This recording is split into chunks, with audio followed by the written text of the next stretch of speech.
And we are live. Hello, everyone. This is My Two Cents, and welcome back to Today with Two Cents, wrapping up your weekly news. I apologize for not getting this stream out yesterday. That had been my plan. As you all are probably aware, there was a hashtag trending YouTube down yesterday because, well, the website itself, you could still access the website. Creators everywhere were reporting that they could not get into their studios. And obviously, without access to the studio, there was no way to launch the live stream. Big apology to my patron, Captain Pipsqueak. Because he's in Australia, it's a lot harder for him to stream where the rest of us are in the US. And yesterday it was going to work out for him, so he's not able to join us tonight. But so I'm sorry about that, Pipsqueak. We'll try to get you on as soon as possible again. But anyways, let's jump right into what are the current events of today that are worth discussing. Well, first of all, I said before that I was done talking about the Mueller investigation. We all know it's a joke at this point. The media won't stop pushing it in order to keep everyone's attention off other things. However, I don't want to talk about Donald Trump and the Mueller investigation. I do want to talk about something related, and that is that, as I'm sure you're all aware, last week Robert Mueller, in his only public appearance throughout this entire ordeal, gave a public statement regarding his investigation that started as investigation into whatever Russian meddling in the 2016 election, which morphed into Russian collusion between the Trump campaign and the Kremlin, which morphed into obstruction of justice of said investigation. And, well, a lot of commentators, both from mainstream and independent outlets, have had a lot to say about Mueller's statement. Very few people are actually discussing the issue of what exactly does it mean to obstruct justice. Now, I have looked up the legal definition here, and we're going to discuss that. But before I start, if anyone who's here thinks they have a good, succinct definition of obstruction of justice or a good understanding of it, I'll give you a chance to talk now, and we'll see and then we'll let the discussion go from there. Anyone here think they have a good grasp on what it means to obstruct justice? The only thing I could think of is when you go against the Constitution, which, if that's true, there are so many precedents that have. Okay, well, certainly true that plenty of presidents have gone against the Constitution, just about everyone going all the way back to Washington. Actually, quick, I'm going to say Mr. Mojo Ryzen is in the comment section. I have not seen him for a while, but he is correct that he is way back when I changed my avatar. He's the one who recommended I put the original US 2-cent piece on my flag. So thank you for that. And I'm sorry to hear you don't watch me much anymore, but I'm glad you do say subbed. So thank you. Anyways, obstruction of justice is defined, reading from criminalfindlaw.findlaw.com. Obstruction of justice is defined by federal statute as, quote, any interference with the orderly administration of law and justice. Now, obviously, that's pretty broad. But if the 18 U.S.C. 1505 breaks it down into, it may include but is not limited to the following acts: influencing or injuring an officer or juror generally, obstruction of criminal investigations, tampering with a witness, victim, or an informant, retaliating against a witness, victim, or informant, and destruction of corporate audit records. And the specific elements that must be proven in order to meet the requirements of this crime are: 1, there was a pending federal judicial proceeding; 2, the defendant was aware of the proceeding; and 3, and I think this is key, that the defendant had corrupt intent to interfere with or attempt to interfere with the proceeding. Now, everyone's made a big deal about the fact that under the law, technically speaking, you do not need to be charged with an underlying crime in order to be found guilty of obstruction of justice. However, you do need to demonstrate that there was corrupt intent. So if someone did something that was otherwise legal, you cannot say it was obstruction of justice unless they did it. You can prove that they did it having corrupt intent in order to specifically abuse their authority in order to influence the outcome of an election or of an investigation, not an election. But some of the classic examples would be such as in the case of President Clinton back in the 1990s, he specifically instructed Monica Lewinsky to lie under oath about the nature of their sexual relationship. After which he himself also lied under oath. But when Clinton lied under oath himself, that was perjury. When he specifically instructed someone to lie under oath on his behalf, that's obstruction of justice. Now, had he simply instructed her to lie to the press or to someone specifically, that would not have been considered a crime. But since he instructed her to lie under oath in a criminal proceeding, that rendered it obstruction of justice. Richard Nixon, the most famous president to go down, by illegally using the CIA to halt the investigation of the FBI, he very clearly abused his authority, such as to cover up an underlying crime. Now, it is not the case that you need to be found guilty of an underlying crime in order to be found guilty of obstruction of justice. It seems to me it's going to be very difficult to prove corrupt intent if you can't also prove that there was in fact an underlying crime that was to be covered up. And further, I think the whole discussion about obstruction of justice, at least in this case, whether you think Trump's guilty or not, and I know this is something I've noticed libertarians across the board are pretty divided on. There are those that are very much like Justin Amash who think he's onto something when he says that Trump did in fact obstruct justice.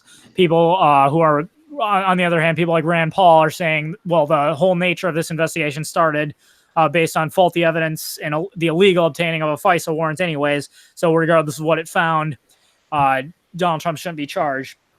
But regardless of where you fall out on this, I think it demonstrates the fact that under the current system, if the government wants you to go, if powerfully placed individuals in the government want you locked up, they will find a way to get you there.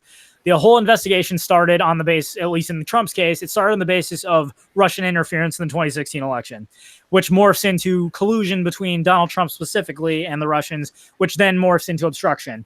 We saw Mike Flynn was the crime he was found guilty of was not, in fact, that he had contacts with Russians. Those were deemed legal. It was that he lied to the FBI. And regardless of whether or not you're guilty of an underlying crime, lying to federal investigators is illegal under the law.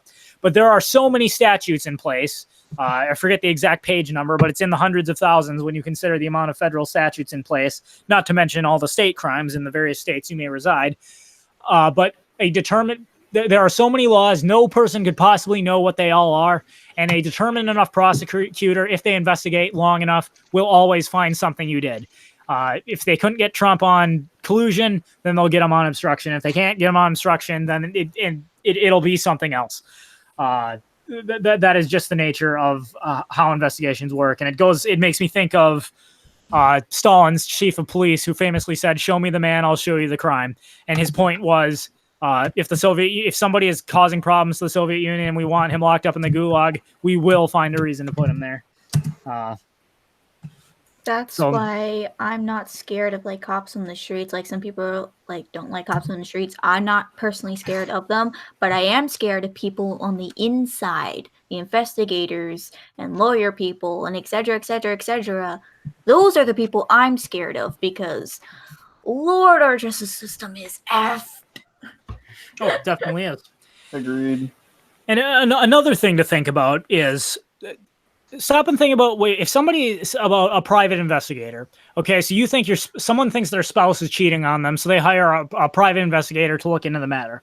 When you hire a private investigator, you have a contract with that investigator for them to gather evidence for a certain amount of time, present their conclusions, and usually once the terms of that contract are fulfilled, if you want them to do more, you'll have to come up with a new contract. So you are paying them to investigate a matter, and that means that you are directly incentivized only to hire an investigator if you have very good reasons to believe that someone has wronged you or committed a crime against you, whatever the case may be. And you're only going to and if you want if the investigation does not turn up the results you want, and you want it to continue, you have to continue paying them. So you're only going to do that if you have good enough reasons for doing so. The government, on the other hand, because taxpayers are paying for this investigation, they can keep the investigation going forever in theory. And if they're determined enough to take someone down, even if they can never nail them to the wall for the crime they wanted, so long as the person is still under investigation, they'll never be exonerated. So you can't, quite frankly, you can't beat an investigation that never ends. And that's really what's going on here. And there are plenty of other examples you can look at. But when push comes to shove, if the state wants to ruin your reputation and they can't get you for anything, they can just keep you under investigation indefinitely. because they know eventually if they keep looking, eventually they'll either one find something you did, whether you knew it or not, that's against some obscure federal law somewhere, or two, even if they never find anything like that, so long as you're still under investigation, you're not exonerated and your good name is dragged through the mud. That's what I kind of find funny, for the fact that, oh, we tried acting as if we're not dictators and anything, stuff like that, even though some stuff are very similar. I'm not going to say we're fully like that, but I'm just saying some stuff are very similar. Mm-hmm. So it really seems to me obstruction of justice should only be a thing if there is, in fact, it should only be a corollary charge to a different underlying crime. Because if you can't prove there was otherwise an underlying crime, how are you possibly going to prove that whatever they did was done with corrupt intent? Especially if it was something that's entirely legal to do. Suppose the cops come to your house and say, "We suspect you of a crime. Can you answer a few questions?" No, I would like to exercise my Fifth Amendment right to remain silent and against self-incrimination. Okay, well, you didn't answer their questions. Did you obstruct the investigation? Did you obstruct justice? Or were you just exercising your right to remain silent? Unless they can prove unless they can prove that you did in fact commit a crime, anything can be construed or spun to be obstruction of justice.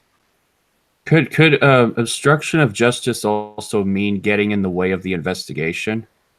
Well, as it's defined under U.S. law, yes, it says simply obstructing a criminal investigation, and that's pretty broad, but that is what it states.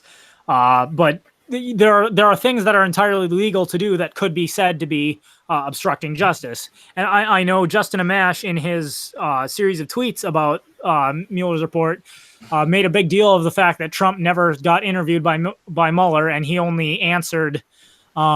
He submitted written answers to written questions.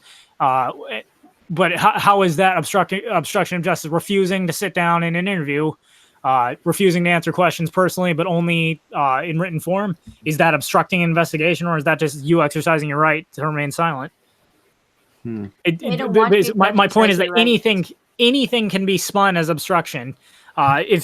Suppose the police come to your house and say, "Hey, we suspect you of a crime. Can we search your house?" And they don't have a warrant. If you say no, you don't have a warrant, are you obstructing the investigation? If you have nothing to hide, you have nothing to fear, right? Why aren't you allowing the investigators to come through your house? Like it just seems to me that any action can be spun as obstruction of justice, even if it's entirely legal for you to do it.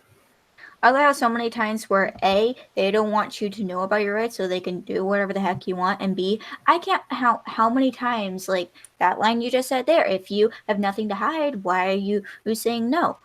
So that's one thing my family, not specifically my family, but basically a lot of people I knew would just let them come into their house, do whatever they want, and because they quote unquote have nothing to hide, or they feared if they didn't let them in, people would think that maybe they are hiding something, maybe we need to keep looking, even though isn't that technically illegal?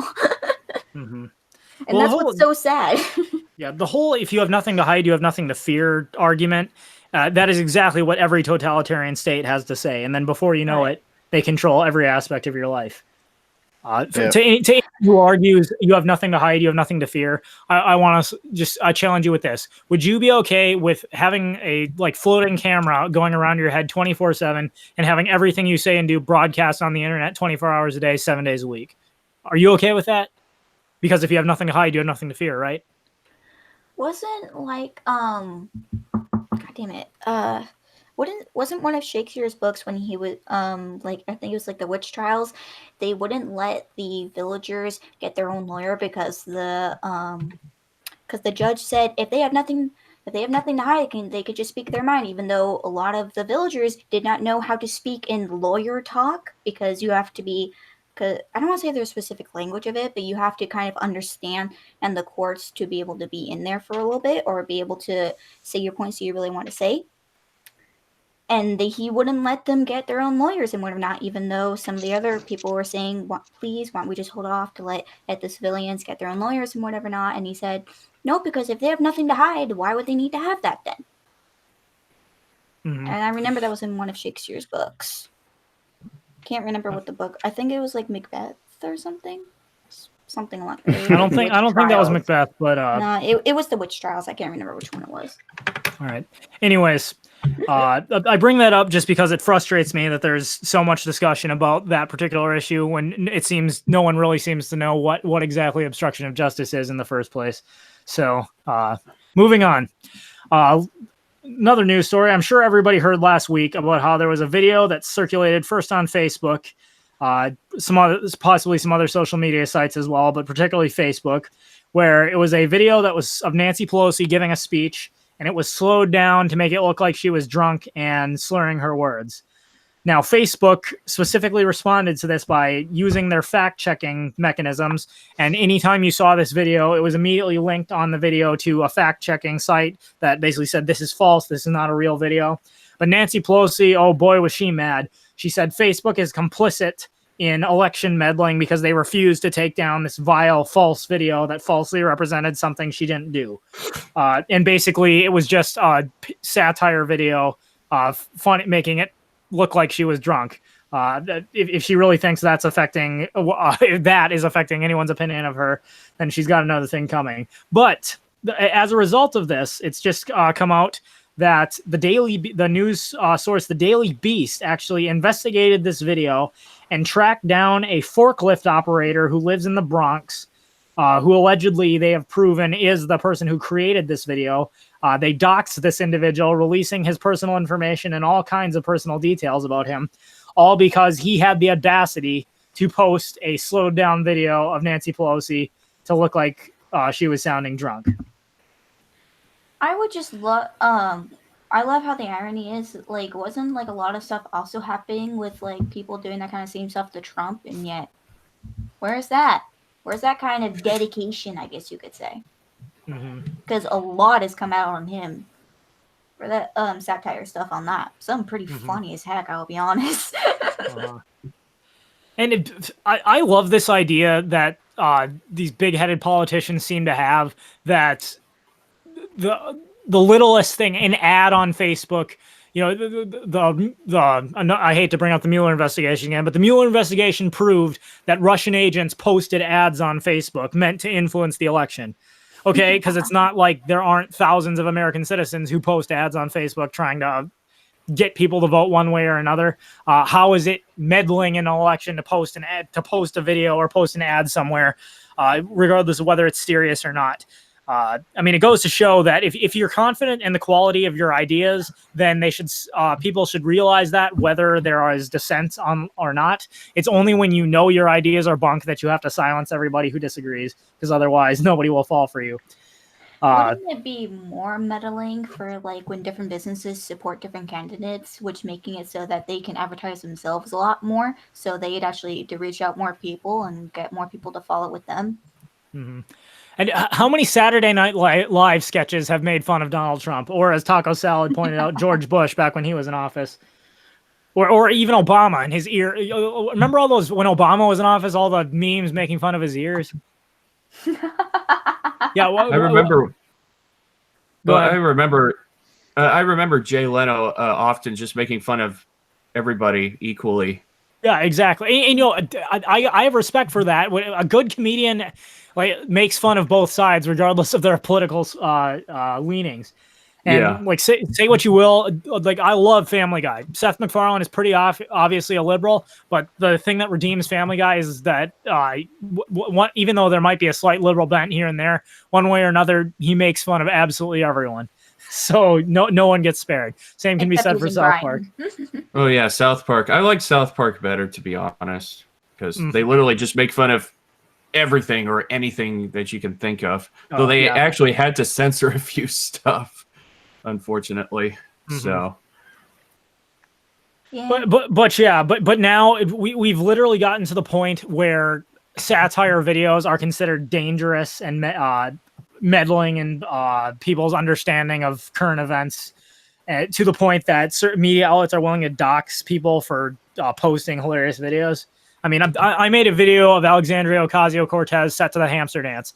Am I a dangerous individual that needs to get doxxed? Is she in danger of not being reelected? Because I think last I checked, that video's got like 3,000 views. So Yay, jokes are dangerous. Oh, God. It's too bad that no one can take a joke these days. It's But I mean, 2016. You can't say jokes what 2016, 2019. No one can make jokes anymore.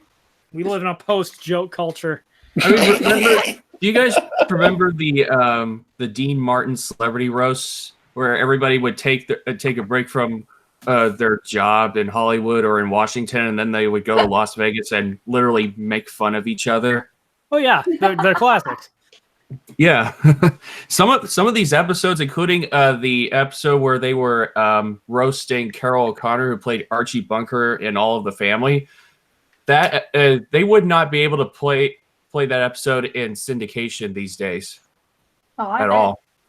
Yeah, like only 30 seconds of that episode would be allowed. And I mean, it goes to show again what's really going on with Pelosi and with other members of the government, both Democrat and Republican alike, because let's face it, when push comes to shove, they're exactly the same. But it goes to show again, they're continuing to push these narratives that the government needs to take over these social media platforms in order to protect democracy, protect freedom. Of course, everybody wants to protect democracy and freedom, even though those are two different things, and the one has nothing to do with the other. But these platforms are not nearly as strong as you might think. Google is actually not doing quite as well as it used to. They're starting to lose ad revenue to Amazon, Amazon's now advertising more. So it remains to be seen if Facebook stock has already been. I haven't checked on this recently, so I don't know if it's up or down at the moment. But over the past couple of years, Facebook was not doing nearly as well as it had been. What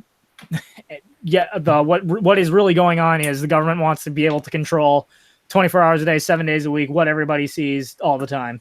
We need a internet bill of rights. And the sad thing being that people on both sides of the political spectrum are falling for this. But we've discussed that plenty of times before, so no need to go into that now. Yeah. Yep. All right, moving on to our final topic for tonight. I'm sure everybody's heard that Mr. Tariff, Donald Trump, is now, as he's done with China, he's now ratcheting up a trade war with Mexico. His threat being this: Mexico had better put an end to illegal immigration, and if they don't, we're going to put tariffs on Mexican imported goods.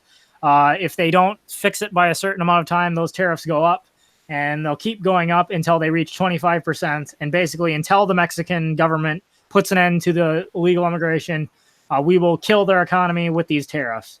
Of course, the rationale being that Mexico does, and it's true, Mexico does export a great deal of goods to the United States. And to be fair, it definitely would hurt those industries in Mexico by putting those tariffs up.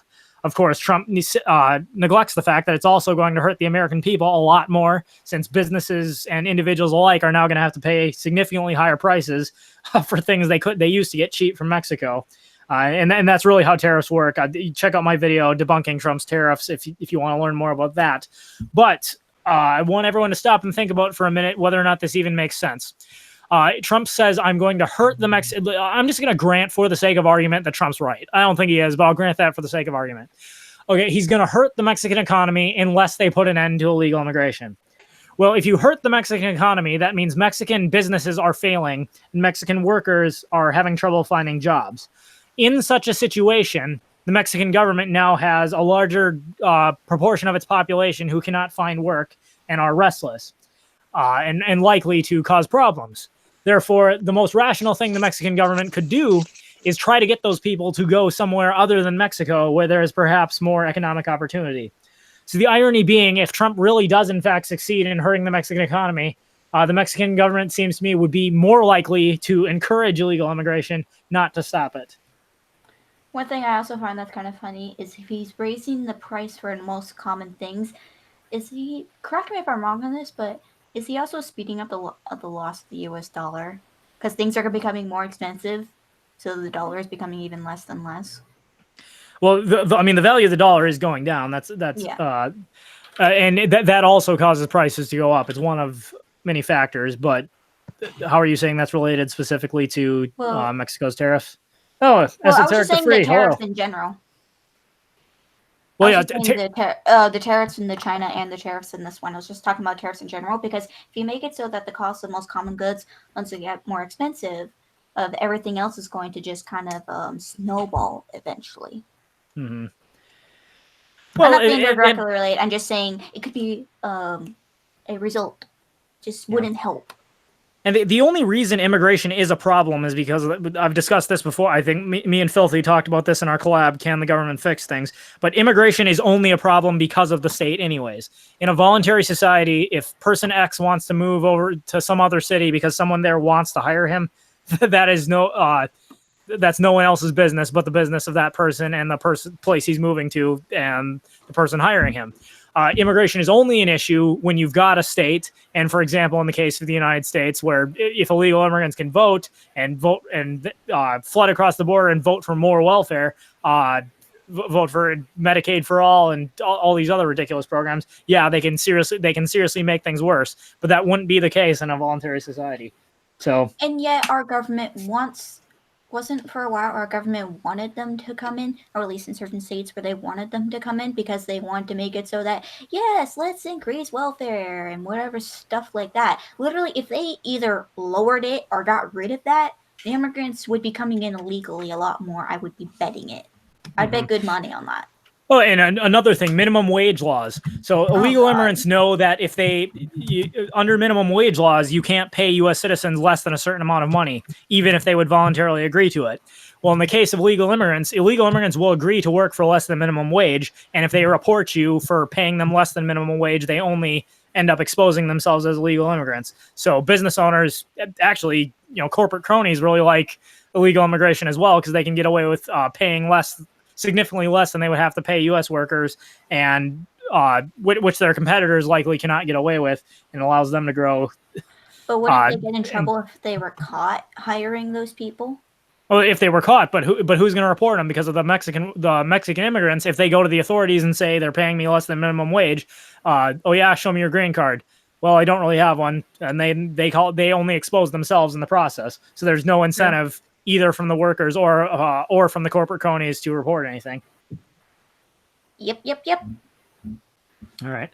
Now, I don't presume to know exactly what Donald Trump's logic is with this, but again, the question to ask is, who really stands to benefit the most? Now, in the cases of tariffs, even though it is mathematically provable that tariffs can only hurt your economy, they do, in fact, help specific industries and specific business people. And those people lobby. And for that reason, so long as there is a state, there will always be tariffs because people with the influence to help themselves out end up, it hurts the entire economy, but it helps specific individuals, including the state. I remember when I was in class when they were bashing on Trump for the tariffs thing. One thing I've kind of just realized is that you guys hate on him for putting in tariffs and different stuff like that, yet you guys fully love regulations and whatever not. Not that they're exactly the same, but how different are they compared to how much they hurt the economy? Well, I mean, it's the same for all status. The use of force is illegitimate, except when the state does the things I want it to do. I just kind of find that's funny too, where a lot of Democrats will hate Trump for the different tariff stuff and whatever not, yet you guys love regulations that don't help the economy either. Anyway, that was just a small piece I wanted to say. Sorry. Oh, of course. CSO's got a lot of good things to say there in the comments section as well. Yep. Yay. All right. Anyways, before this runs too long, if anybody has nothing else to add, shall we move on to everyone's favorite part of the show? I've got nothing to say. All right. Yay. Sounds good. Move on to the weekly hottie. Drum roll, please.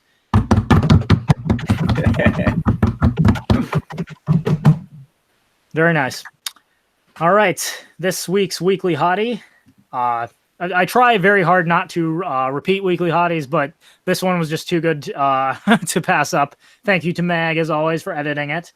This You're week's welcome. weekly hottie is Kendra Rowe. She did a bikini haul that was, quite frankly, amazing. Did you select yourself? Did I what? Did you select your thing in case we talk? I'm sorry, I'm not really following Meg. But the video is playing, so here, let me get the music up.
All right. So if you want to see the rest, you can check that on Mag's channel. I will put the link in the comment section as always. Can you put it in the description of the thing? Because I think for some reason they go away. I don't know why. I can do that as well. What I think I'm gonna have to do is wait to post it because I always post it right away. I post it right after the live stream, and then it disappears. So I have to come back the next day and repost it. Okay. By the way, I was saying, did you select yourself, making it so that if we talk, it's not gonna go? Oh, over yes, I thing? did. Okay. I'm sorry, I didn't follow what you were saying, but yes, at first, but yes, I did do that. So If you want to see a more high quality version, also come to me because they're not very good quality when you do the screen share. here, for those that are in the chat right now, that is the link to the editing together on Meg's channel. All right, any closing thoughts, or shall we bring an end to the stream for this week? I'm good. All right. Oh my. Well, thank you for checking out Today with 2 Cents. Welcome back to Nate the Volunteerist, who has not been a patron of mine for a while, but he's back. It's good to have you, Nate. Yeah, it's Yay. great to be back. Okay, and again, I apologize to Captain Pipsqueak, our one Australian. We'll get him into a stream here. If you are watching or you watch this later, we will get you back into a stream. So, as always, that is my 2 cents. Take it for what it's worth.